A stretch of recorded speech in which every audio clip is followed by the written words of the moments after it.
Churches are answering the call to help curb violence on St. Louis streets. It's part of the Pulpits to Porches program from Better Family Life. The purpose of the program is to make the church the center pillar of the neighborhoods around St. Louis. Church officials, members, and volunteers are taking the message directly to the homes of families in need.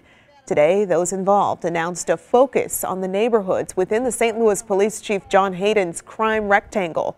Hayden's rectangle is an area of North St. Louis bordered by Goodfellow, West Florissant, Dr. Martin Luther King, and Vandeventer. Better Family Life is planning a summit for next week at its headquarters on Page.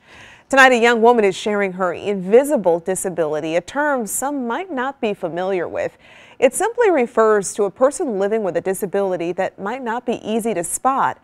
But for Meredith O'Connor, she is sharing her struggles and triumphs in an effort to educate others. News 4's Alexis Zotos has her story and mission that is making St. Louis proud. Well, I have myasthenia gravis, which is a rare chronic neuromuscular autoimmune disorder. It's a mouthful, but for Meredith O'Connor, it's everyday life. Most of my days I'm struggling with fatigue and weakness. I'm pushing through. Sometimes others can see something is wrong. The inability to chew, swallow, smile. But for most days, she struggles through her illness without many people knowing. For the most part, I live with an invisible disability. She was diagnosed in 8th grade. Her doctor at St. Louis Children's Hospital says it can be a tough one to spot.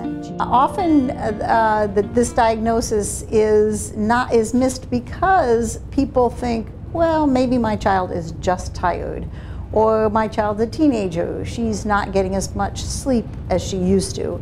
But now, 15 years later, Dr. Ann Connolly says Meredith is not only living with her illness, but thriving. Meredith is a remarkable woman. She has learned over the years with medication to know when to give her body rest, and by understanding that one of the best treatments we have for it, apart from medicines, is good sleep patterns, including needing to take a nap. Something that's hard to explain to a teacher or an employer, why a 27-year-old needs to take a nap. Because of the unpredictable nature of my illness, it makes me not a difficult employee, but someone that's I can't always physically be present. One thing she can do is write. For me, writing is a passion. It's a creative outlet. It's therapy. From her home in Brentwood, she writes and blogs about her invisible illness, hoping to educate others. I've had plenty of times where people would leave notes on my car.